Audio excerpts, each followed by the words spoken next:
Ahojte, vítajte pri dnešných tatranských rozhovoroch zo Skalnatej chaty. Som veľmi rád, že dnes prijal pozvanie veľmi vzácny hosť, človek, ktorý realizoval svoj solo prvovýstup na Risi už ako 7-ročný. Je ním človek, ktorého mám pred sebou, ktorým je Jaro Švorc. Jaro, vitaj. Ďakujem veľmi pekne. Som veľmi vďačný za to, že si prijal pozvanie, vzhľadom na to, že cieľom týchto rozhovorov je práve sprostredkovať ľuďom zážitky, skúsenosti ľudí, ktorí čo to v tých horách zažili, a myslím si, že ty si jedna zo žijúcich legend, ktoré naozaj majú ľuďom čo povedať. Svoj život si strávil takmer celý v horách a vlastne ja som tak rozmýšľal vlastne, že ako je možné viesť túto diskusiu, aby ľudia mali z toho taký najväčší zážitok, a domnievam sa, že môžeme rozdeliť tvoj život asi do tých etáp, kde môžeme rozdeliť tvoju záchranárskú činnosť, publikačnú činnosť a nehovoriac ešte aj o organizátorskej činnosti, ktorou si známy v celých Tatrách. To, že tu dnes sme, tomu ale predchádzali 10 ročia tvojej driny a určitej životnej cesty. A pred týmto rozhovorom sme sa rozprávali o tom, že si pochádzaš vlastne z obce Štrba, respektíve Tatranská Štrba, to si môžeme vysvetliť. A vlastne, takže aká bola tvoja cesta možno môžeme povedať, od toho detstva až k tomu prvotnému rozhodnutiu, že si sa stal záchranárom alebo nosičom? U mňa to bolo trošku také zložitejšie, pretože poznám veľa ľudí, ktorí chodili po Tatrách, chodia po Tatrách, či už to bola moja generácia, alebo starší, alebo mladší, ktorých viedli napríklad rodičia. Hej, že pochádzali z rodiny, kde už rodičia, alebo otec, mama, alebo proste nejakí iní rodinní príslušníci ich k tomu viedli. U nás v našej rodine nikto k horám neinklinoval. Ani otec, ani mama, ani súrodenci. Proste mňa nemal kto nejako viesť, ale tým, že som sa narodil v Štrbe. Ja som sa tam narodil, vyrastal som tam, potom sme sa presťahovali do Tatranskej Štrby, čo je vlastne akoby súčasť Štrby, a tie Tatry som mal dennodenne ako na dlani. Stále som sa pozeral či z okna, alebo keď sme vonku ako deti behali, tak to, čo pre iných ľudí bola vzácnosť, že mohli vidieť tie kopce, tak my sme to brali ako takú skoro samozrejmosť. Ale predsa len sa človek sem tam na tie kopce tak zapozeral viac a tak nejako ho proste upútali. Tak ako keď dieťa zbada nejakú peknú hračku, medzi množstvom hračiek naraz bada nejaká, ktorá ho upúta, tak ide po tej hračke.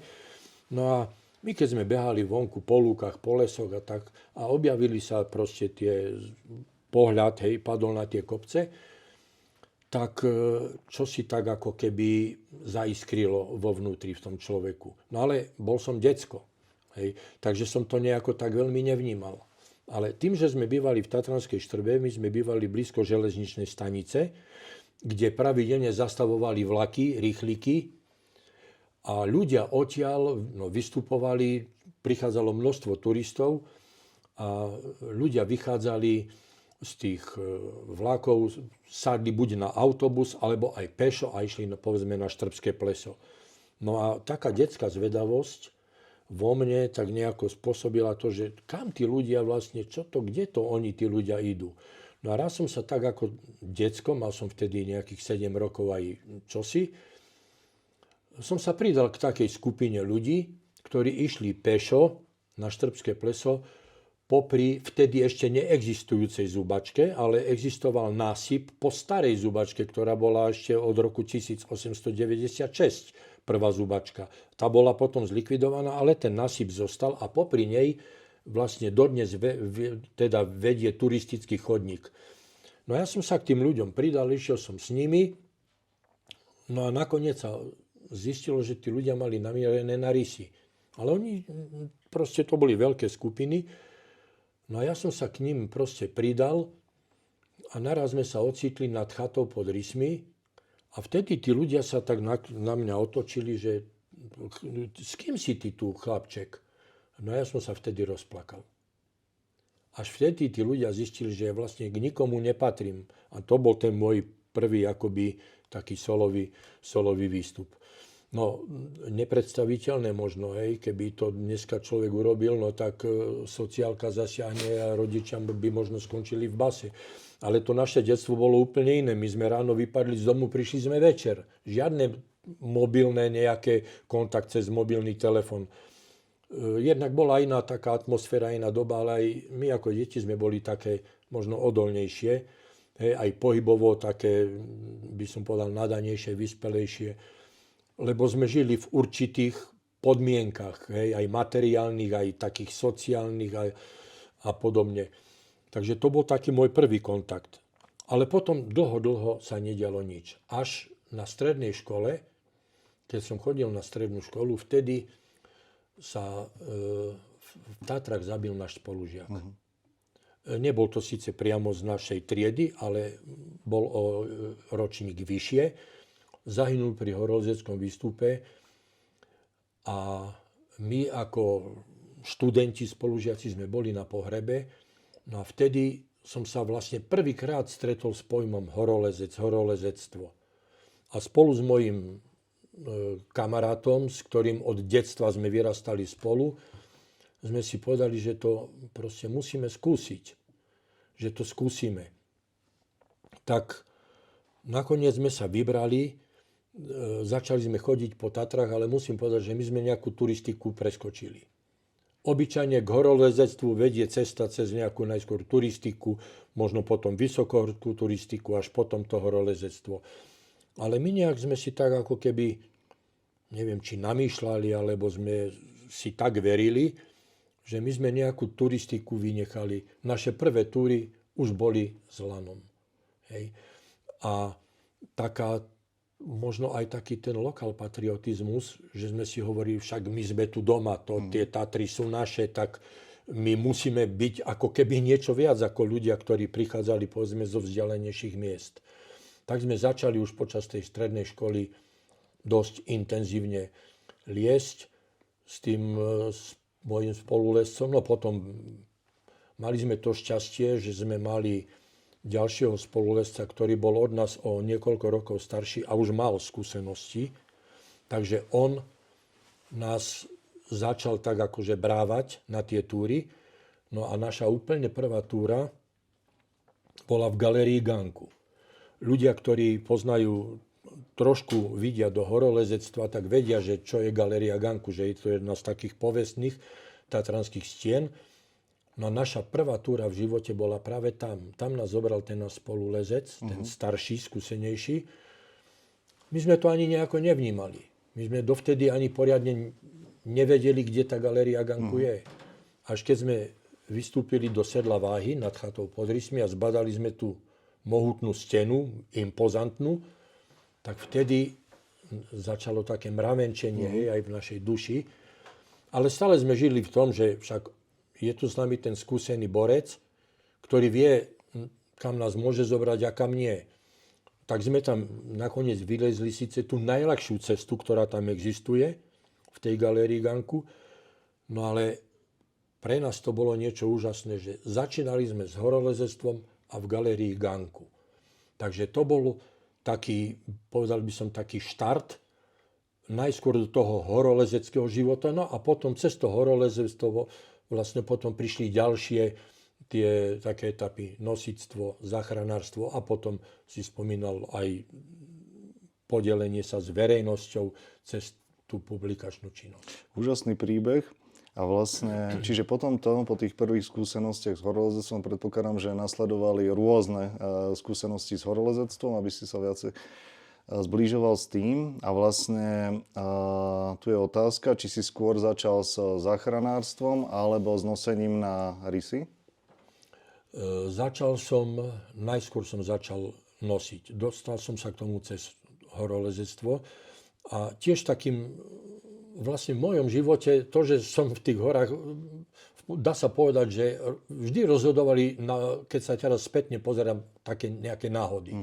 Prvý kontakt s tými horami bola tá náhoda, že ako ten malý chlapec som sa pridal k tej skupine. No možno keby som tých ľudí vtedy nebol zbadal, no tak tu ani dneska nesedíme, možno by som sa venoval niečomu inému.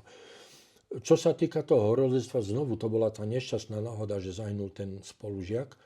A vtedy, keď som počul to slovo horolezectvo, mi to pripadalo také niečo výnimočné, bo čo dovtedy sme ako šarvanci masili futbal, hokej, alebo sme behali, hrali volejbal, ping-pong a odrazu niečo, čo nebolo bežné, lebo horolezectvo nebolo a stále nie je úplne taký bežný masový šport. No a tým, že sme začali potom intenzívne liesť, no tak samozrejme sme sa dostávali, chodili sme na rôzne chaty, zoznamovali sme sa proste s nosičmi, s chatármi. No a pri jednom návrate z horolezeckej túry, zhodou okolností znovu z tej galerie Ganku, sme sa zastavili na chate pod Rysmi, kde vtedy bol chatárom Peter Rajec, taká známa postava. Vtedy som prvýkrát vlastne aj videl tých horských nosičov. A úplne náhodne bol medzi nimi aj jeden náš kamarát, ktorý býval v Tatranskej Štrbe a on tam za Petra Rajca nosil. On nám tak sem tam niečo povedal, že čo to znamená to nosictvo, ale nejakú presnú predstavu sme o tom nemali. No a pri jednom tom navrate ja som si tak všimol toho nosiča, tak sme sa s ním aj debatovali. Videl som ľudí, ako sa za ním otáčali, ako ho obdivovali, hej, uznanlivo, že proste čo ten človek ako dokáže. No a tak znovu tak nejako vo mne čo si zaiskrilo, že čo keby som to išiel skúsiť aj ja. No tak zašiel som potom za Viktorom Beránkom, ktorý už nastúpil po Petrovi Rajecovi na chatu ako chatár, dovtedy tam pôsobil ako nosič. Išiel som za ním a som mu hovoril, no, že by som chcel tak vyskúšať len, že čo vo mne je, tak nejako, že otestovať sa aj fyzicky, proste na čo mám. Že aspoň tak 1, 2, 3 vynášky, že proste vyskúšať si. Nemal som žiadne skúsenosti. Ani ako si nabaliť tú vynášku, ani kde štandovať, ani proste ako udržiavať tú stabilitu. No on hovorí, no tak dobre, no tak keď chceš, tak príď. No tak som proste prišiel, sme sa dohodli. No a pamätám si, že tá prvá vynáška mala 44 kg. Čo na rysi pre bežného človeka sa zdá veľa, ale pre nosičov 44 kg to išiel na prázdno pomaly, hej, ten nosič. No a ja som s tými 44 kilami vyšiel hore na tú chatu a pocitoval som absolútnu nespokojnosť. Že tak toľko s týmto som ja išiel. Proste nemal som poprvé žiadny problém, išlo sa mi mimoriadne dobre, no tak som si hovoril, tak musím skúsiť viac. No tak na druhý deň, alebo ako som si skúsil proste niečo viac. No a potom hovorím tomu Viktorovi, že ja by som to chcel tak skúsiť, proste zostať aj dlhšie. No on mi hovorí, vieš čo, no tak keď chceš, no tak zostaň. Nosičov vždy potrebujeme, hej. No a tak sa začali dvíhať tie váhy, no a už počas prvej sezóny, čo som tam začal pôsobiť, to bolo v roku 1980, už som bol relatívne zrelý muž, mal som 27 rokov. Tak už som sa dostal cez takú magickú hranicu 80 kg a to už som si vtedy považoval, vtedy som si už hovoril, tak toto už je nosenie. Toto už je nosič, lebo 40 kg to nie je nosič. Tak som si vtedy hovoril, hoci som mal za sebou nosičské skúsenosti, ja neviem, 2-týždňové alebo 3, hej, veľmi krátke. No ale natoľko ma to proste potom chytilo, že z toho pokusu na tie 2, 3, 4 vynášky, z toho nakoniec bolo 20 nezabudnutelných letných sezón. Lebo chata je tam otvorená len cez letnú sezónu. Jasné. A vlastne tvoja cesta k prvej stovke bola troška klukatá. Tvoja vynáška, prvá, čo si sa domnieval, že nesieš 100 kg, spája sa s tým jedna príhoda. No, my sme si hovorili samozrejme, že každý má svoje Everesty. Niekto ten skutočný v Himalajach, ktorý chce zdolať. Pre niekoho je možno Everestom vystúpiť na Rysy, alebo na Krivaň, alebo na Gerlach, alebo na Mont Blanc, alebo kam. No a pre nás, pre nosičov, a myslím, že aj na všetkých chatách, ale u nás na Rysy tak osobitne, lebo my sme vždy považovali to nosenie na rysy, a myslím, že aj do dneska je to také kráľovské nosenie, lebo je to najvyššie položená chata, je to, dá sa povedať, najťažší ten výstup. Hej. Vedie veľmi exponovaným až nebezpečným terénom. No u nás bola taká magická hranica, ten Everest, 100 kg. Ani to nebola taká váhová nejaká zábrana, skôr tam bol akýsi taký psychický blok. Lebo aký rozdiel, keď vyniesieš 98 a vyniesieš povedzme 101. Hej, 3 kg to je proste zanedbateľná váha.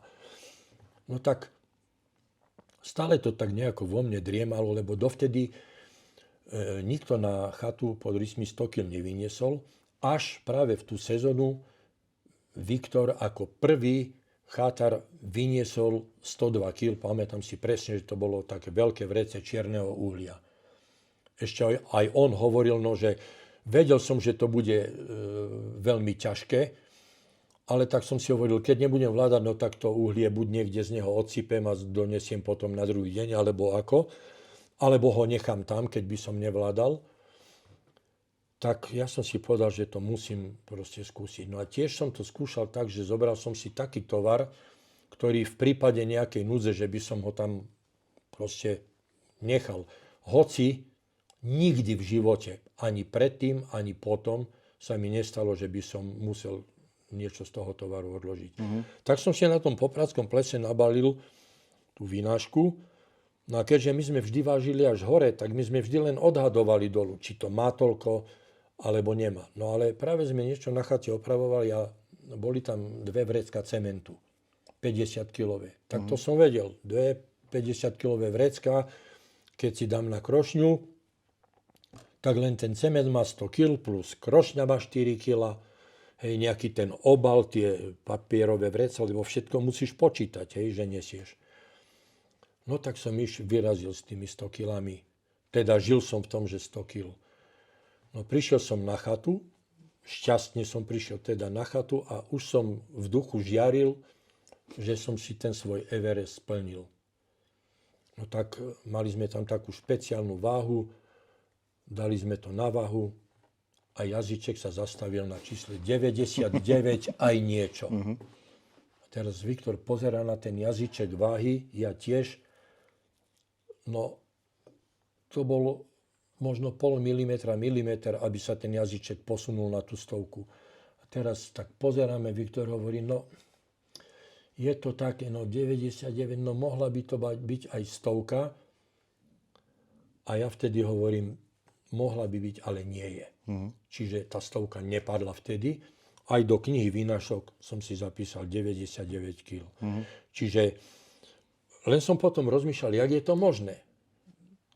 Nadávali sme na predajcov v stavebninách, že klamú a že nedávajú proste 50-kilové vrecia.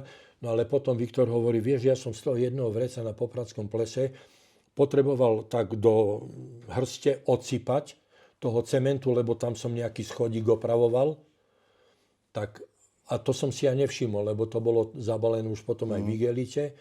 Hej. Takže nakoniec tá 100 nebola 100. No ale potom neskôr sa mi tú 100 podarilo vyniesť a už potom aj tak pomerne pravidelne za sezónu vždy niekoľkokrát sme si tú 100, ako sa hovorí, proste vyniesli, aby sme sa otestovali.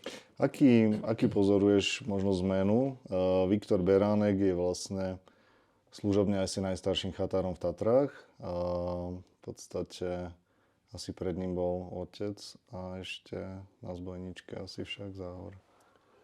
No, tak tých chatári sa v minulosti striedali častejšie. Keď si pozrieme na históriu tatranských chat, niektorí, keď vydržali niekto 5-8 rokov, to už bolo pomerne veľa. Ale zase je pravda, že taký Belok a Polka napríklad spájame si ho s Terinkou, ale on bol aj na Solísku, on bol aj na Rysoch. Hej. To znamená, že tí chatári na jednej chate pôsobili toľko, na druhej toľko, na tretej toľko, takže tie roky sa zbierali, ale myslím, že tých 50 rokov nikto proste neprekonal, alebo teda toho Viktora nikto neprekonal. Nie len, že 50, lebo už je tam vlastne aj dlhšie. Len tam išlo o to, že ten Viktor je na jednej chate. Tak. Toľko, hej. A na chate, kde je tá prevádzka chaty, skutočne najťažšia. Veď som prešiel všetky chaty v Tatrách. Jednak ako horolezec, ale aj ako nosič. Pretože nosil som síce na rysi, ale bol som aj na zbojničke, aj na terínke. Keď sme išli na návštevu, tak nikdy sme išli na prázdno. Vždy sme niečo zobrali a vždy som išiel proste s nejakou vynáškou. Takže som to mohol porovnávať. Práve tie rysy, ako som už spomínal, že tá cesta tam vedie cez ťažké úseky, nebezpečné, kde aj ten nosič musíš aj po štyroch. Určite. Hej. A to znamená, že dajme tomu, bol to úsek, ja neviem, 150 metrov, ale tých 150 metrov proste on musel vedieť, že tých 150 metrov to bola tá latka, ktorú on musel prekonať. Hej. On nemohol si povedať, no tak pod vodopad vyjdem aj so 130 kilami a od vodopadu vyššie tiež aj so 130 kilami, ale cez ten vodopad musel proste nejako prejsť. Takže z tohto pohľadu je takéto obdivuhodné, že na tej chate tak dlho vydržal, pretože tam aj v lete neraz bola zima. Napadol sneh a najväčší problém, proste, ktorý tam bol, chata nemá elektriku, chata nemá vodu. To znamená, že celú tú prevádzku, tí turisti si to možno ani neuvedomujú. Oni tam prídu do tej miestnosti, ktorá má povedzme 5x8 metrov, hej, do tej jedálne, alebo proste koľko. A teraz chcú, ja neviem, chcú čaj, chcú polievku, chcú jedlo a oni si neuvedomujú, že tam žiaden vodovod nevedie. Že voda je tam len stopiaceho sa snehu, alebo proste voda dažďová. A nad tou chatou už veľa, ak poviem to tak, priestoru nie je, lebo chata je vo výške 2250 metrov, vrchol rysov je len o 200 metrov vyššie, čiže tá chata je pomaličky v nebi. Hej. Krásny čiže tam o nejakej podzemnej vode proste ťažko v tej kamennej súti. Takže o to je také obdivuhodnejšie, proste, že ten Viktor tam tak dlho proste toľko vydržal. Zmenilo sa nejak tvoje vnímanie jeho, odkedy si prišiel, ste sa spoznali, až povedzme po dnešok, predpokladám, že ste priatelia? No tak samozrejme, že keď som k nemu nastúpil, tak predovšetkým boli sme o 40-45 rokov mladší, ako sme teraz. Hej? O 40 rokov mladší. To znamená iná mentalita. Boli sme mladíci, mali sme proste taký žoviálny pohľad na svet, hej, zmysel pre srandu, pre humor. No, nemôžeme porovnávať 25-ročného alebo 28-ročného mladého muža s človekom, ktorý má po 70-ke. Samozrejme, že ten pohľad na život sa trošku mení. Nie, že trošku. Mení sa zásadne. Založili sme si, dajme tomu, mali sme rodiny. Bolo sa treba už nielen o seba postarať, ale aj o rodinu, o dceru, o manželku a tak ďalej. Postarať sa o domácnosť ako takú, čiže už to nebol svet gombička. Hej. To už nebolo len, že budeme nosiť a to je všetko. Vtedy to bola základná životná náplň. Hej. Dneska je to trošku iné. Aj tá mentalita, prichádza určitá taká vážnosť. Hej. Čím sme starší, tým sme takí rozvážnejší a možno tak trošku, nie že odsudzujeme, ale trošku tak cez prsty sa pozeráme na to, čo robí povedzme dnešná mládež a pritom si musíme uznať, že sme boli takí istí, keď sme boli v ich veku. Hej. Tu použijem také prirovnanie, kde je dnešná mládež, boli sme aj my. Hej. A kde sme my, teraz tak aj tá mládež sa dopracuje a tiež možno nad tými svojimi, poviem takými vylomeninami, bude nechápavo krútiť hlavou, ako sme to mohli. A čo sa týka toho života v horách, tak povedal by som, že na tých chatách a konkrétne u toho Viktora nejde to len o to, že aj on je o 40 rokov starší, ale že aj ten vôbec tá atmosféra na tých chatách sa zmenila. Zmenila sa klientela. To veľmi vážne ovplyvňuje. Ja zvyknem použiť také prirovnanie, že kedysi chata a hory vytvárali atmosféru. a ovplyvňovali ľudí. Dneska začína mať dojem, že je to opačne. Že ľudia začínajú ovplyvňovať tú atmosféru. Hej? A tie chaty a tie hory, ako keby sa im začínali pomaličky prispôsobovať. Mení sa štruktúra tých ľudí, tých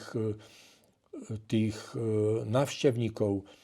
Začína trošku sa prejavovať, nie že začína, myslím, že už je na dosť také vysokej úrovni akýsi snobizmu, že prevláda. Taká neskromnosť, ľudia sú trošku odcudzení. Proste bolo úplne bežné, keď sme prechádzali popri sebe, či to bol, ja neviem, 30-ročný mladík a išiel oproti nemu 70-ročný, že mu podal hore zdar. No dneska, keď by si niekde na chodníku niekomu podal hore zdar, no tak sa na teba začudovane obzrie a možno to zachováva už len taká tá generácia, možno moja, ktorí sme zažili aj tie úplne čisté hory. Tým nechcem povedať, že dnes sú obrazne povedané nejako špinavé, ale už nie je tá čistota už nie je taká. Ale to nevidím len v horách. Keď si pozrieme sa napríklad na futbal, ako sa vytvára džentlmenstvo. Keď som ako chlapec pozeral, dajme tomu, majstrovstva sveta vo futbale v Čile, hej, kde sa zranil Pelé a naši hráči cez prestávku vtedy údajne uzavreli nejakú dohodu, že keď bude mať Pelé loptu, že ho nebudú atakovať. Hej. Či to bola pravda, alebo nie. Ale už len tá myšlienka, že sa týmto smerom uberali tie myšlienky. Hej. Už to je obdivuhodné. Všade začína prevládať proste taká, nechcem povedať až slovo neľudskosť, ale ako keby tej ľudskosti bolo stále menej a menej. A osobne ma to veľmi mrzí. Ľudia začínajú byť veľmi nároční. Možno je to aj tým, že žijeme v dobe plnej stresu, myslím si. Kedysi sme hovorili, keď niekto prišiel na tú chatu, že tam je úplne iný svet a tam žiadne tie zákony, ktoré zákonite platia proste niekde dolu, takže tam proste neplatia. Tam ich treba pustiť z hlavy. Asi len tie prírodné zákony tam platili. Tie hory určovali zákony. Slobodné kráľovstvo stvorí si, je to Viktorov výmysel, alebo... Tak to je taká recesia, samozrejme, trošku, on s tým vyšiel, hej. To je taká trošku recesia, samozrejme, že... Ale recesia, sranda a humor patria aj do tých hôr. Musí to mať samozrejme nejakú hranicu. A to, že to Viktor tak akože vyhlasil, hej, že Slobodné kráľovstvo rysí, tak je to vlastne také recesistický krok, ktorého zámerom ale bolo to, aby ľudia fakt tam pocítili takú slobodu a že sme si tam všetci rovní proste navzájom. Jasne. A proste, no, je to taký, akože niekomu sa to môže páčiť, niekomu sa to nemusí páčiť, to už je vec každého. Samozrejme, že je to len taká formálna recesia. Viem, že ťažko shrnúť 20 tých rokov, respektíve letných sezón, ktoré si strávil na rysoch, ale vieš povedať za všetky príhody, povedzme dve príhody, ktoré ťa naozaj vzali za srdce, možno jednu tú veselú a neveselú, čo sa týka nosičstva? No, veľmi ťažké by bolo vyberať proste nejakú takú, ktorá by bola nejaká výnimočná. Svojím spôsobom každá výnaška bola výnimočná. Alebo čo ti dalo ten pobyt na tých rysoch a spojený s tým nosením a so všetkou to drínou, ktorá tam je? Bavili sme sa o tom, že zvykol si stráviť aj mnoho večerov teda na chate a so všetkým, čo je spojené s tým vysokohorským pôsobením. Takisto ako to brala tvoja rodina. Máš dcéru a manželku a aj vnuka a vlastne ako toto celé si dokázal spojiť a že dodnes vám to všetko funguje. No keď sa dneska spätne na to pozerám, tak to bolo vlastne obdivuhodné, že mi to manželka a dcera tolerovali. Ja som raz pri nejakej inej príležitosti povedal, že manželka a dcera sú ľudia a ľudia dokážu akože prepáčiť, odpúšťať. Hory nedokážu odpustiť. Oni, tak som si hovoril, oni by mi neodpustili, keby som do nich nechodil. Hej, keď to poviem tak trošku, možno ako Rojko, alebo tak trošku nostalgicky.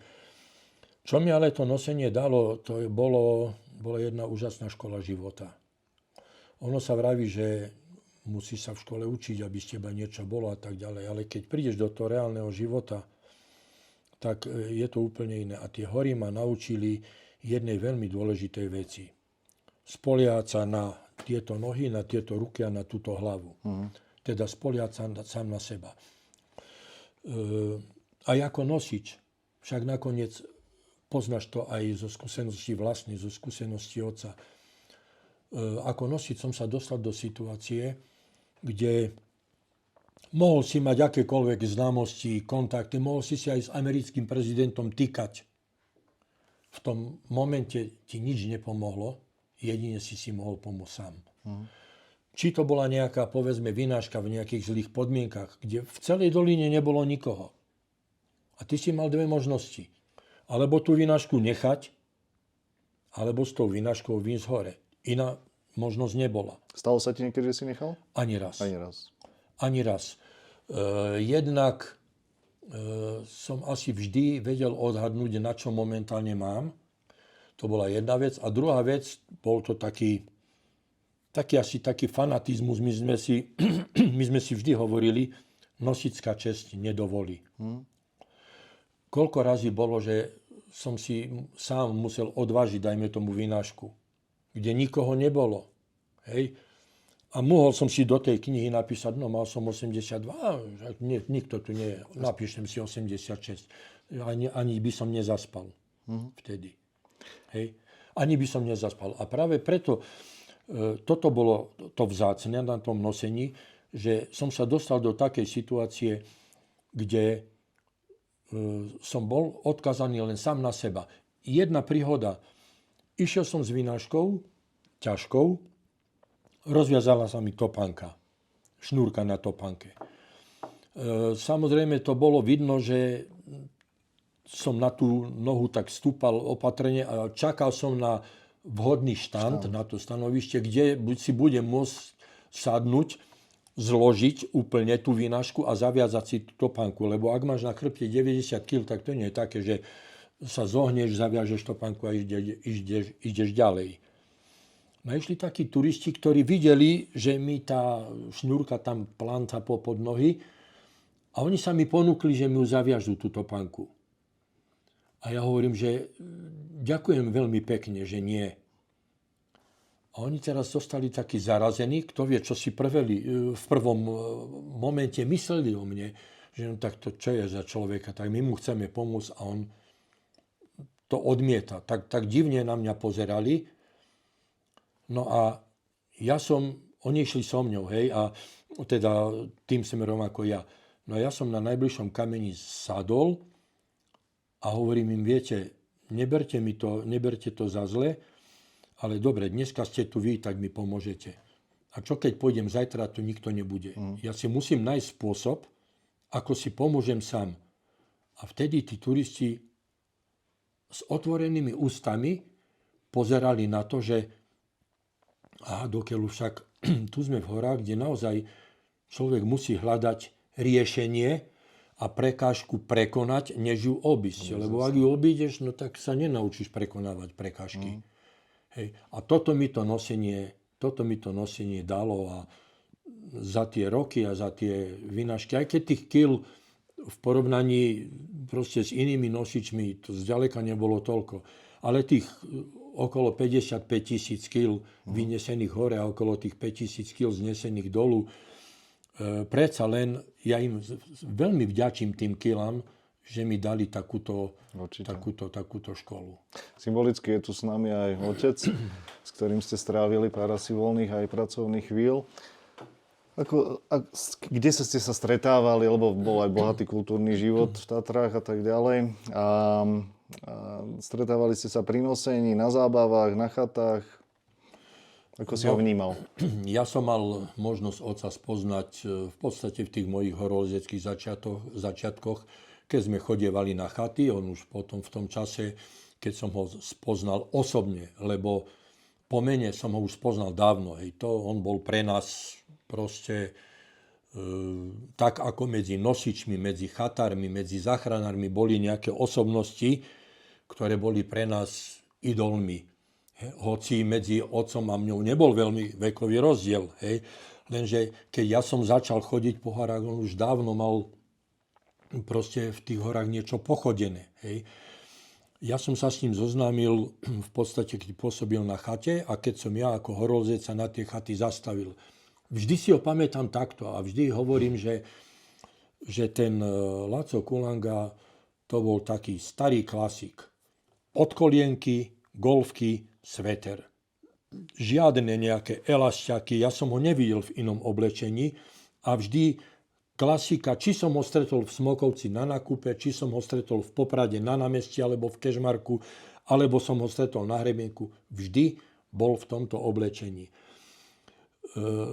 Otec, ako ja som ho mal možnosť vnímať, na zábavu nejaký veľmi nebol. Hej. On bol skôr taký akože uzavretý do seba, ale čo som si tak nejako na ňom akože cenil, to bola taká tá jeho náročnosť voči sebe.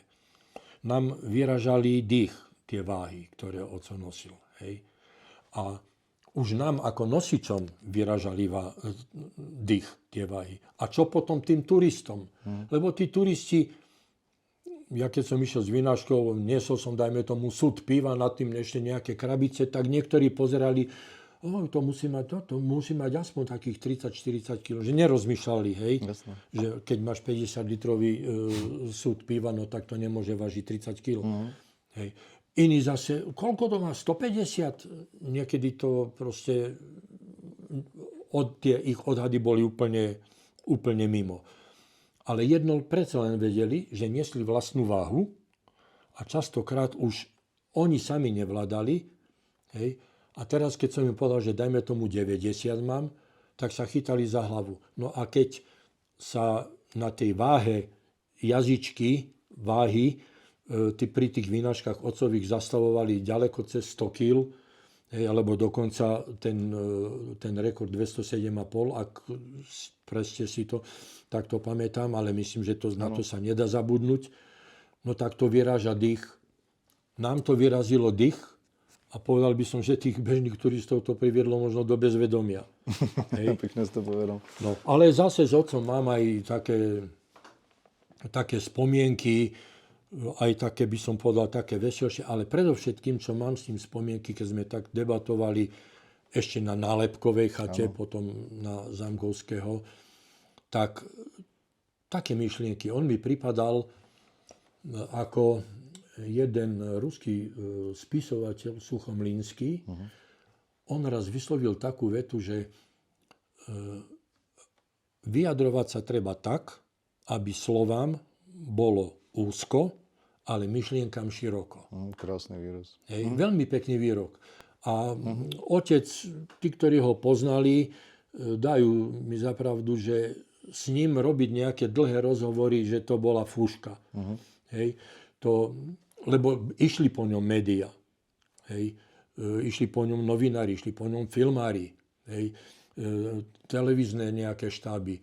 A robiť s ním nejaké dlhé rozhovory, aspoň ako ja som mal proste skúsenosti, tak to bola pre nich veľká fúška. Obyčajne jedna redaktorka, keď som sa raz s ňou rozprával, mi povedala, no dala som mu otázku, ale musela som si odpovedať sama. Hej, pretože otec bol skupina slovo, ale nebol skupina myšlienky. Hej, a to je krásne vyjadrenie.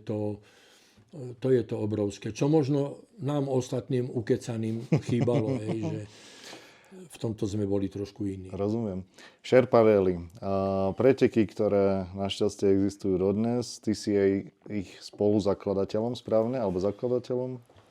Zakladateľ jednoznačne bol Viktor Beránek, Petrájec. A hlavne Viktor. Treba jednoznačne povedať, že on bol ten, ktorý tie preteky založil, hoci myšlienky už vyslovili aj pred ním, aj Belo Kapolka. Prvé myšlienky vyslovil Belo, ktorý chcel urobiť viac menej to ani nemali byť, že nejaké preteky, ale nejaké stretnutie nosičov.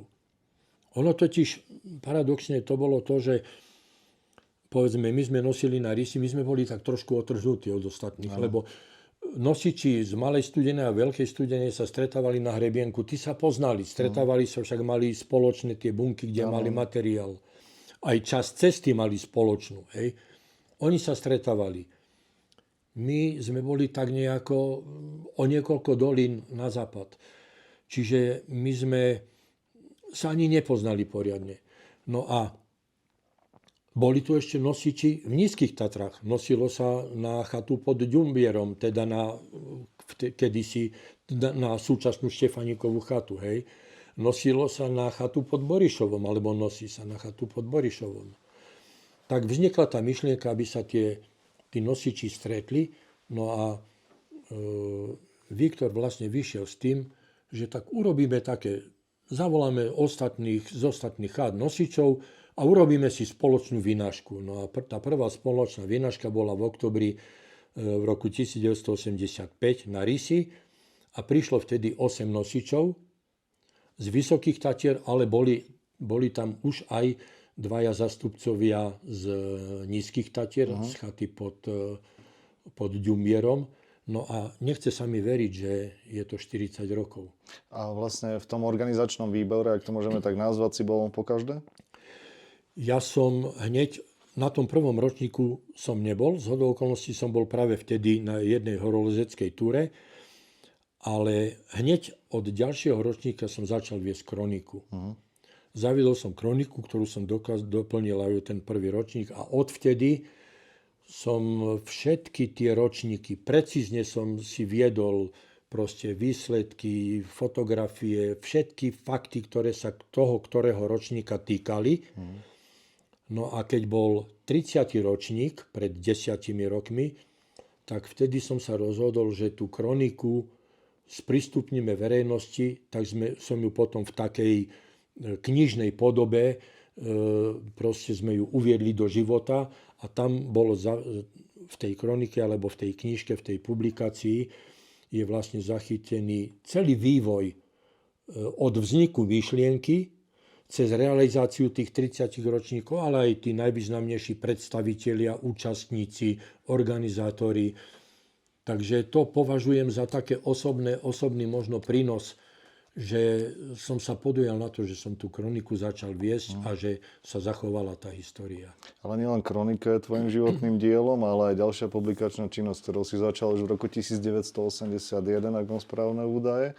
A vlastne diela, ktoré sú napríklad Spod krošne veselej vážne, je otázka, a je pravdou teda, že Búrka rozhodla o existencii tejto knihy, ktorú si absolvoval s Pálom Barabášom?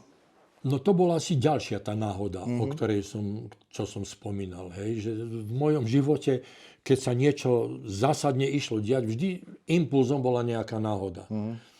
S Pálom sme sa poznali, hej, s Pálom Barabášom. On pôsobil tiež ako nosič na zbojníckej chate. No a tiež prišiel na návštevu na Risi, na chatu a tak. No a slovo dalo slovo, tak sme sa, že ideme liesť spolu. No ináč to bola naša prvá a jediná horolezecká túra. A jediná. Jediná. Viac sme spolu neliezli. Ale s výsledkom. No a išli sme liesť na Voliu väžu a sme si vybrali Puškášovú cestu. Horolezci poznajú, čo je to za cesta, že nepatrí k tým najľahším, ale ani nie k najťažším, ale pekná cesta, také platňovité lezenie, no my sme začali liezť a skutočne nás tam chytila neskutočná búrka.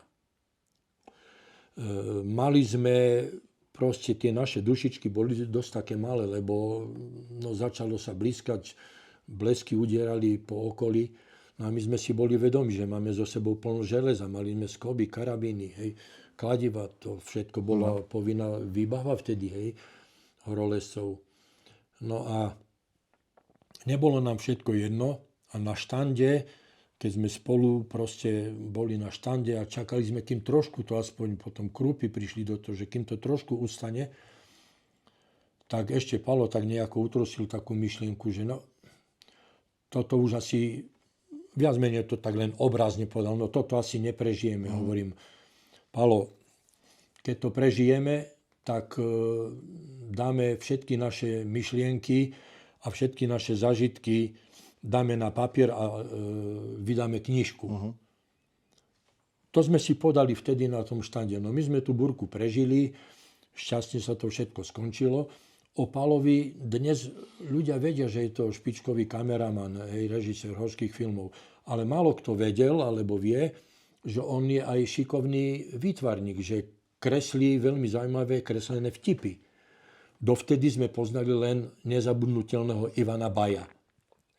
Ivan Bajo a jeho Smiech na lane. Pálo perfektne kreslí. No ja už som mal vtedy za sebou prvé také pokusy, by som povedal, písateľské, ale to boli len tak, že v podobe článku do nejakého časopisu. Ale tých príhod už bolo dosť veľa a vtedy sme si povedali, ja napíšem príbehy a ty k ním urobíš kresby. A keďže tie príbehy boli väčšinou veselé, tak aj tie vtipy boli, samozrejme, no proste kreslené vtipy. Tak sme sa dali tak nejako dokopy, no a vznikla taká prvá knižočka, to bolo ozaj v roku 1991, tenká knižočka, mala nejakých 50 strán a nazvali sme to Spod krošne, veselo i vážne. Boli tam síce aj vážne príhody, ale väčšinou to boli veselé. No a tie moje texty, Pálo doplnilo tie kresby. Knižočka vyšla vtedy v nevydanom náklade 10 000 kusov. A veľmi rýchlo sa po tých chatách si turisti proste kúpili, upútali ich predovšetkým na prvý pohľad tie kresby Pálové, hej. Čo je samozrejme, že keď si otvoríš knižku, prvé ťa upúta obrázok, lebo ten vidíš hneď ako celok. Až potom tie články. No a keďže sa tak nejako celkom ujala tá knižočka, tak sme si povedali, potom sme vydali druhé vydanie a dokonca aj tretie a už sme doplňali o ďalšie príhody, o ďalšie, ktoré sme medzi tým zažili. Takže tá knižočka už vlastne vyšla v 3 vydaniach. Spomenul si Ivana Baja, ja správne hovorím Ivan však. Áno. Tam je s ním vtipná príhoda o tom, že dokázal napodobňovať mŕtvého človeka, ktorý sa prevesil cez konár, alebo... Tak to boli tiež také tie príhody. On sa venoval predovšetkým horolezeckému, ale aj nosickému tomu humoru. No a tiež robili všelijaké také, poviem to, také vylomeniny vo vzťahu k turistom, pretože kedysi v minulosti bol taký nepísaný, nechcem povedať, že boj. Skôr by som povedal taký zvláštny postoj medzi tými horolezcami, chatármi, nosičmi na jednej strane a turistami, ale nie tými poriadnymi turistami, ale medzi tými turistami existovala jedna taká skupina, dnes už to slovo ani nepočujeme, cepri. Cepri. A to boli tí, ktorí chodili v sandálach, ktorí chodili, pomaly im salama trčala z batohu, ktorí hulákali, proste takí neporiadni. Je pravda, že mnoho sa tým ceprom aj akože pridalo naviac, čo oni nikdy neurobili. Ale to bolo s jedným jediným cieľom. Aby bola nejaká sranda v tých vzťahoch. No a Ivan Bajo raz urobili proste takú vec, že na strom počas tej túry, na chodníku turistickom, urobili nejakú takú, na tých turistov proste im prichystali také prekvapenie. Mal nejakého kamaráta, ktorý sa dokázal tváriť naozaj ako mŕtvola, tak nejakým takým spôsobom zvláštnym sa akože obesil na ten, vyšiel za nejaké také popruhy vzadu, hej, ale mal aj na krku slučku a vyšiel na tom strome, nad tým chodníkom. No a turisti, ktorí tam proste prišli, no tak samozrejme s kríkom, hej, utekali, vracili sa naspäť. A to bolo také, akože takým cieľom ich trošku tak vystrašiť, aby sa trošku tak správali proste v tých horách, ako majú.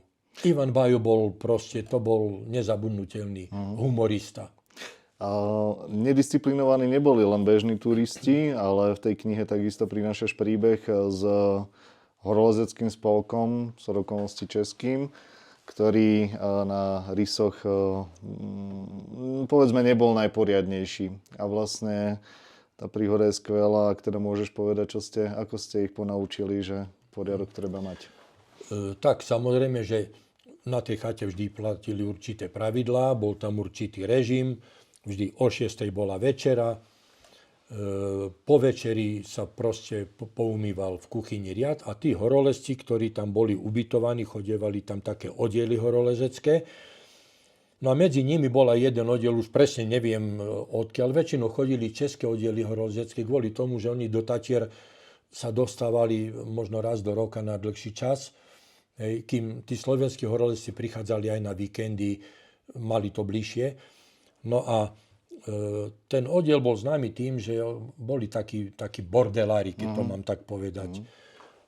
V tom zmysle, že zostali po nich na stole, dajme tomu po večeri, nejaké ich ešusy, ktoré tam ponechávali, alebo nechali lano niekde hodené, alebo zväzok skôb niekde hodený, topánky rozhodené. No a proste my sme ich upozorňovali, že dajte si to do poriadku, no ale nezabralo to. No a tak raz sme si hovorili, tak sa to musí nejakým spôsobom toto proste ich nejako vytrestať.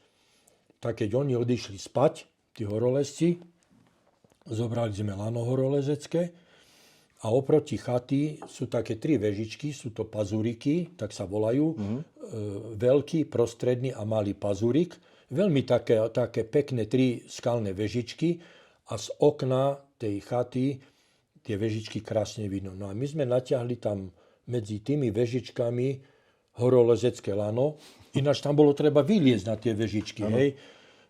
To boli vežičky, ktoré mali povedzme 1,5 dĺžky horolezeckého lana. Natiahli sme tamto lano, ukotvili na jednom, na druhom konci a na to lano sme povešali topánky, ešusy, proste všetko to, čo po tých ľuďoch zostalo. No a čakali sme na ráno. Ráno zvyčajne prvé, čo bolo, keď sa niekto zobudil, tak prvé, čo bolo, prišiel k oknu a pozeral, aké je počasie. No a títo, keď vstali, tak prišli k tomu oknu, pozreli cez to okno a ako na dlani oproti videli to naťahnuté lano a tam povešané všetky tie veci, ktoré po nich zostali. No a ten ich vedúci toho zájazdu, ktorý už sa aj trošku hanbil za tých neporiadnikov, hovorí, tak, najmladší členovia horolezeckého oddielu, poďme na pazúriky všetko pozbierať. A to bolo asi v 3. alebo v 4. deň ich pobytu, takže už sa pomaly blížili ku koncu. Ale keď prišli o rok, tak bol v tej jedálni po nich taký poriadok, že sa dalo jesť ešte aj z podlahy. Ukážkový spôsob, ako naučiť poriadnosti ľuďom. Prirodzenou cestou. A v tejto knihe teda sa venujete predovšetkým vtipným alebo zábavným príhodám. K horám samozrejme nepatria len vtipné a zábavné príhody. A tu prechádzame už na knihu, ktorá už názvom je samozrejme relatívne, môžeme to chápať ako negatívna, alebo predpokladám, že náučná má byť. Smrť si nevyberá. A to už nadväzuje aj na tvoje, predpokladám, pôsobenie pri záchranárskych akciách. A vlastne tam ma zaujalo viacero príhod, ale taká asi najsilnejšia, alebo opýtam sa teba, ktoré príhody pre teba boli emočne najsilnejšie, ale nemusia byť len negatívne? Každá tá príhoda, ktorá je v tejto knihe, každá bola svojím spôsobom taká výnimočná. Je pravda, že sú tam väčšinou tragické prípady. To znamená prípady, ktoré bohužiaľ sa skončili smrťou. Či to bol horolezec, turista, alebo proste nejaký iný navštevník. Boli tam aj príhody so šťastným koncom, samozrejme. Každá nejakým spôsobom na človeka zapôsobila. Niektorá svojou dramatickosťou, niektorá svojou tragickosťou, niektorá svojimi priebehom tej záchrannej akcie, že tá záchranná akcia bola nejaká výnimočná. Lebo tie záchranné akcie, niektoré sa odohrávali za ideálneho počasia, niektoré sa odohrávali za búrky, niektoré sa odohrávali v krajine nebezpečnom prostredí, dajme tomu lavinovom a podobne. A zase niektoré sa tam dokonca skončili až veselo, až povedal by som vtipne. Takže ktorá bola taká najemotívnejšia? Asi hneď tá prvá, ktorá vlastne rozhodla o tom, že som sa rozhodol ja vydať aj na cestu dobrovoľného záchranára. A znovu to bola len náhoda. Tá náhoda sa odohrala vlastne v auguste 1973, keď ja ako 20-ročný začínajúci horolezec, o čom sme už rozprávali, už ako vysokoškolák, dá sa povedať, sme išli na túru do Mlynickej doliny, do Furkotskej doliny a keďže to počasie bolo také všelijaké, počuli sme z diaľky, že hrmí a blížila sa búrka, tak sme išli na chatu pod Solickom, kde sme proste čakali, ako sa to počasie vyvinie. No a vtedy sa stalo nešťastie v Bystrom Sedle. Na prechode medzi Mlynickou a Furkotskou dolinou udrel blesk a zasiahol tam nejakých ľudí. No a jeden z tých zasiahnutých, ktorý mal viac šťastia, dobehol na chatu a povedal, že sa tam niečo proste stalo. No a chatár z nedalekého bývak klubu, ktorý bol dlhé roky už členom horskej služby, začal organizovať záchrannú akciu. To bolo iné ako teraz, že pošlete jednu SMS-ku alebo proste jeden mail a okamžite to vie 30, 40, 50 ľudí. Vtedy bolo treba každého obvolávať telefonicky. Tak on začal organizovať tú záchrannú akciu a nás, tým mojim spolulezcom, vyslal s nositkami, aby sme už išli dopredu k tým a zistili, čo sa vlastne stalo. No tak keď sme tam prišli, zistili sme, že ten manžel, zasiahlo tam dvojicu manželov, ten manžel žiaľ neprežil, ale tá jeho manželka bola v bezvedomí, ale potom už prišli aj tie ďalšie posily, proste sa nám ju podarilo priviesť k životu. A ja som vtedy tomu môjmu spolulezcovi povedal, že mali by sme sa aj my vydať na cestu dobrovoľných záchranárov, pretože kto iný, keď nie tí, ktorí chodia po tých horách a sú v tých horách často, tak často môžu byť prví, ktorí môžu pomôcť. A niekedy nemusí to byť len, že sme hneď svedkom tragédie. Možno niekto utrpí ťažké zranenie a my sme schopní mu povedzme pomerne rýchlo poskytnúť prvú pomoc, lebo sme tam. No tak, keďže sme ale vtedy študovali na vysokých školách, ja v Prešove, on v Bratislave, tak to členstvo v horskej službe nebolo proste možné, pretože horská služba potrebovala ľudí, ktorí sú tu v Tatrach, trvalo. Takže tak sporadicky sme pomáhali niekedy pri nejakej záchrannej akcii, ale keď sme skončili štúdia a usadili sme sa už potom akože doma, tak potom už tá moja cesta naozaj viedla do horskej služby. No a stal som sa vlastne po absolvovaní tých nevyhnutných cvičení, kurzov členom horskej služby dobrovoľným v roku 1985. No a vlastne som ním doteraz a určité obdobie, pomerne dlhé 24 rokov som bol ako na čele toho dobrovoľného zboru Tatranskej horskej služby vo funkcii predsedu. Ale aby sme neboli príliš skromní, ty si vlastne zakladateľ, spoluzakladateľom Tatranskej horskej služby dobrovoľného zboru. Správne? Tak ten vývoj horskej služby samozrejme bol tiež tak, ako proste sa vyvíjali rôzne ekonomické, politické a ja neviem aké hospodárske proste pomery, tak sa menil aj, alebo vyvíjala sa aj horská služba. Hej. Horská služba kedysi v dávnej minulosti, keď sa vrátime aj 100 rokov dozadu, nefungovala na profesionálnej báze. Prvý nejaký organizovaný záchranný zbor pochádzal z roku 1913, keď vo Vysokých Tatrách vznikol tzv. Dobrovoľný záchranný komitét. Aha. Áno, to bola skupina, to bola taká dobrovoľná organizácia, ktorá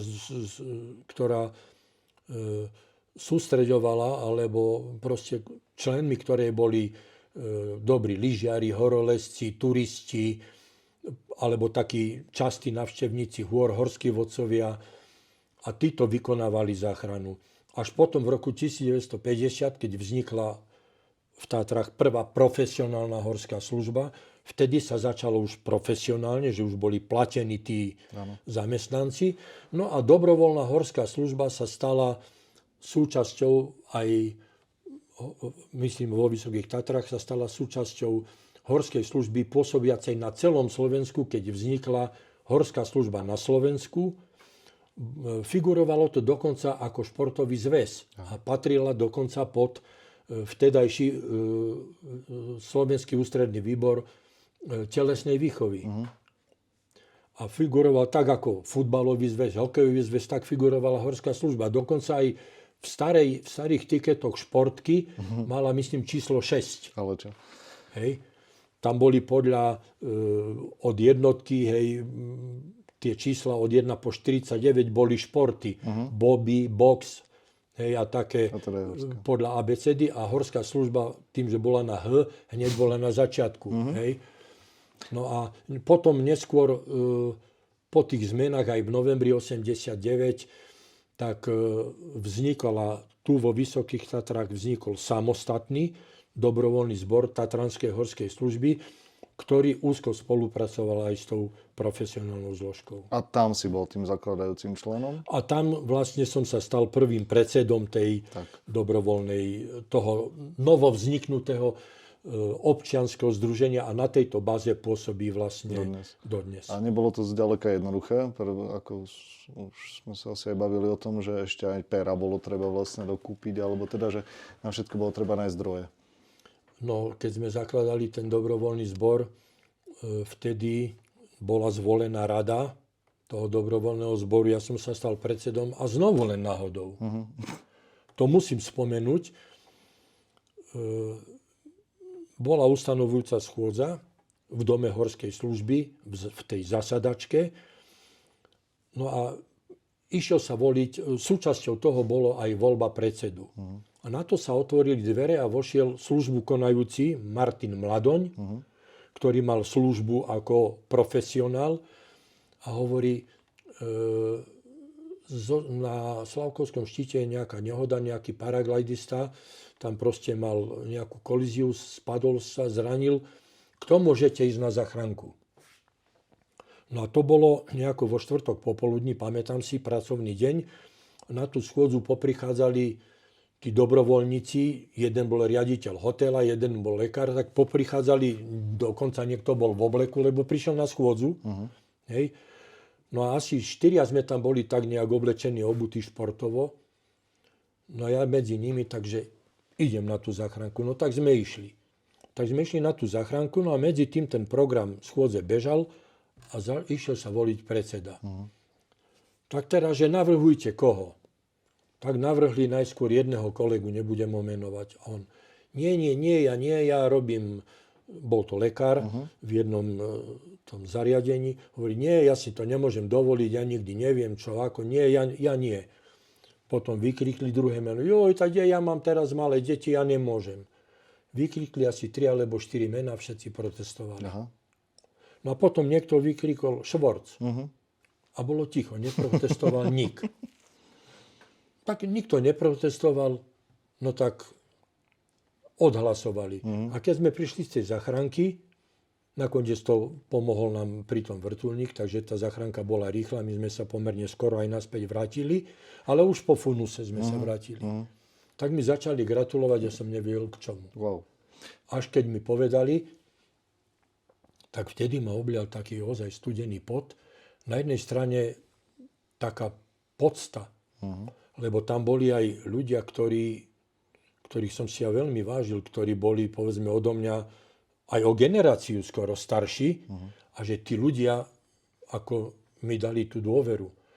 Takže taká podsta. Ale na druhej strane ten obrovský pocit zodpovednosti. Poprvé, začínali sme s tým združením. Bolo treba budovať to združenie. A na druhej strane, ale všetko za pochodu. A možno hneď na druhý deň možno bolo treba pomáhať pri organizovaní nejakej záchrannej akcii. A tam sa už nedalo nejako, že viete čo, teraz nie, ja sa musím najskôr My sme nemali žiadnych 100 dní, ako má vláda po voľbách, že najskôr jej dajme 100 dní, nech sa zorientuje. My sme sa museli zorientovať okamžite. Takže takto som sa stal vlastne tým predsedom, nakoniec som s ním bol 24 rokov. Máš nejaký, lebo 24 rokov je naozaj obrovský čas, veľký rešpekt pred tým, ako dlho si to vydržal a predpokladám, že je to tvoj život. Či? A je to záchranárstvo. Ono je to tak, že položím trošku takú inú otázku. Nech mi teraz prepáčia tí, ktorých sa to bude týkať. Naši členovia dobrovoľní v minulosti pomáhali, povedzme, odpracovali za rok pri záchranných akciách, službách na lyžiarskych svahoch alebo proste pri asistencii pri rôznych podujatiach, povedzme 400, 500, aj niektorí aj 600 hodín. Tých 500 hodín, to sú, dajme tomu, 3 pracovné mesiace približne. Robili to gratis. Teraz si položím otázku. Požiadajme nejakého advokáta, nech máka 3 mesiace na prázdno, proste zadarmo. Požiadajme nejakého umelca, speváka, nech urobí, ja neviem, 30, 40 dvojhodinových koncertov. Rozumiem. Len za potlesk. Hej. Koľky by to urobili? Hej. Nech mi to, znovu hovorím, nech mi to prepáčia. My sme toto brali, ľuďom to niekedy nešlo do hlavy, hej, že my to robíme zadarmo. Ale to bol nejaký fanatizmus. Tak ako nosenie bola posadnutosť, ja hovorím, že to bola posadnutosť námahou, že my sme túžili po tej námahe. Hej, dokonca som mal niekedy pocit, že tým sme boli šťastnejší, čím viac sme pri tej vynáške trpeli. Jasne. Hej, fyzicky. A záchranárstvo to bolo to isté. To bola úžasná neviem, aký taký správny, ani nie, že posadnutosť, ale bol to určitý stupeň fanatizmu, ale predovšetkým to vychádzalo z toho, že všetci sme po tých horách chodili a všetci sme videli, čo sa tam môže stať a čo sa nám môže stať. Že dneska, dajme tomu, pomáhame nejakému neznámemu turistovi. Možno zajtra budem ja potrebovať tú pomoc. A keď my sa postavíme k tomu, nás sa to netýka, nebudeme pomáhať, tak sa to mohlo stať, že ani mne nebude mať kto pomôcť. No ale samozrejme najväčším takým, povedal by som, takou šípkou, ktorá nám ukazovala tá smer, to bol jednoducho vzťah človeka k človeku. A nech to neznie ako nejaký formalizmus. Pre nás vždy a dodnes aj v sľube člena horskej služby, ktorý do nášho združenia, do Tatranskej horskej služby vstupoval, alebo vstupuje, alebo bude vstupovať, súčasťou sľubu je, že najvyššími ľudskými a spoločenskými hodnotami pre nás je život a zdravie človeka. Ktoréhokoľvek. Bez ohľadu na to, či toho človeka poznáme, nepoznáme. Hej. To znamená, že toto bolo také vážne, by som povedal, taký vážny ukazovateľ. Chcel som ťa na záver požiadať o možnosť formulovania nejakého posolstva, ktoré na základe toho života v horách, o ktorom sme hovorili, aj toho pôsobenia v záchranných zložkách sformulovať. V podstate si ho sformuloval aj bez tejto výzvy, ale pokojne povedz, čo by si chcel odkázať ľuďom, lebo naozaj po tak dlhom pôsobení v horách na tých rôznych pozíciách, čo by si asi ľuďom chcel povedať? Povedať to nejako jednou vetou. Dalo by sa povedať, čo sa týka nosičstva. Často sme dostávali otázky, či vydrží to nosičstvo. A lebo dneska existujú vrtuľníky a tak ďalej, že nemyslíte si, že to vrtuľník raz ich nahradí? Ja nemám z vrtuľníkov obavy. Možno skôr ma tak napadajú nejaké drony, ktoré dneska môžu byť, ak je nejaký dron, ktorý uniesie nejakých 30-40 kg, tak ale nechcem malovať čerta na stenu. Ja hovorím jedno, čo sa týka nosičstva. Vývoj sa nedá zastaviť, ale my mu nemusíme bežať oproti. nech si nás nejakou prírodzenou cestou dobehne. Hej. To je, čo sa týka nosíctva. Čo sa týka ostatných návštevníkov, čo sa týka ľudí, ktorí chodia do hôr sa chodí užívať, prežívať a aby si tí ľudia dali povedať od tých, ktorí majú nielen morálne, ale aj skutočné právo im poradiť. Nech si nechajú poradiť od ľudí, ktorí v horách niečo zažili, ktorí v horách niečo prežili, ktorí boli svedkami aj radostných, ale aj nešťastných udalostí a nech si ich slova berú vážne. A čo sa týka horskej záchrany, samozrejme dnes je situácia proste trošku iná aj v tej štruktúre horskej služby. Tvrdím jedno, ak sa jedná o záchranu zdravia a života, treba využiť všetky možnosti, ktoré sa núkajú. Myslím, že týmto si to naozaj veľmi skvele zhrnul. A ešte posledná otázka, keďže si veľmi činorodý človek a našťastie ťa len tak nič nezastaví. Pokiaľ viem, ešte stále niečo chystáš. Takže čo sú tvoje plány? No, ja som sa dal na takú, možno nie veľmi veselú, proste mám nejaký taký zámer, nie veľmi veselý, ale chcem spracovať takú históriu nešťastí, alebo respektíve obeti v Tatrách. Od prvej známej obeti, od roku 1650, čo je prvá známa obeť po mene, teda, až po súčasnosť tých obetí sa blížime k číslu 1300. A nie len štatisticky, to nejako uviesť muži, ženy a ja neviem, Poliaci, Slováci, Česi, Maďari a tak ďalej. Nie len štatistiku, ale hlavne príčiny. Momentálne na tom dosť intenzívne pracujem. Tú štatistiku mám relatívne spracovanú a niekto si povie, no a k čomu to je dobré? No k tomu to je práve dobré, aby keď si človek tú knižku prečíta a zistí, že takéto všelijaké nástrahy toho človeka v horách čakajú, aby sa na ne pripravil. Aby, ak si v tej knižke ešte existuje len tu, ešte to nie je, ale dúfam, že sa mi to podarí, že keď to človek si tam proste pozrie na tie príčiny, lebo to zďaleka nie je len, povedia si, horolezci idú a potom sa zabijú. To nie je len pád horolezcov, to sú aj vysokorskí turisti, to sú laviny, to je utopenie, to je pád do vodopadov, čo ľudia zvyknú podceniť, to sú lyže, to sú búrky, to je podchladenie, zamrznutie, nedostatočná výbava. Tých príčin je spústa, na niektorí ľudia ani nemyslia. Hej. Tak toto je môjim cieľom, znovu, aby to bola nie odstrašujúca, nie zastrašujúca, ale aby to bola nejaká, nazvime to publikácia, ktorá by mala mať nejaký taký preventívno-výchovný, by som povedal, charakter. Aby sa ľudia, keď si to prečítajú, aby vedeli, čo ich v tých horách čaká, pretože tak, ako povedal kedysi Martin Mladoň vo filme, ktorý bol venovaný 50. výročiu založenia profesionálnej horskej služby v roku 2000, hory prajú pripraveným. Úžasné. A človek, ako počúva celý tvoj životný príbeh, verím, že ten sled akcií a reakcií v tvojom živote, verím, že aj tento ďalší krok, ktorým je táto kniha veľmi zaujímavou témou a z ktorej podľa mňa môžeme všetci ďalej čerpať, už ak to využijeme akokoľvek v živote, verím, že aj toto bude úspešne zrealizovaný projekt. Chcem sa ti veľmi pekne poďakovať za to, že si prijal pozvanie na tieto tatranské rozhovory u nás na Skalnatej chate. Bolo to pre mňa veľmi vzácne.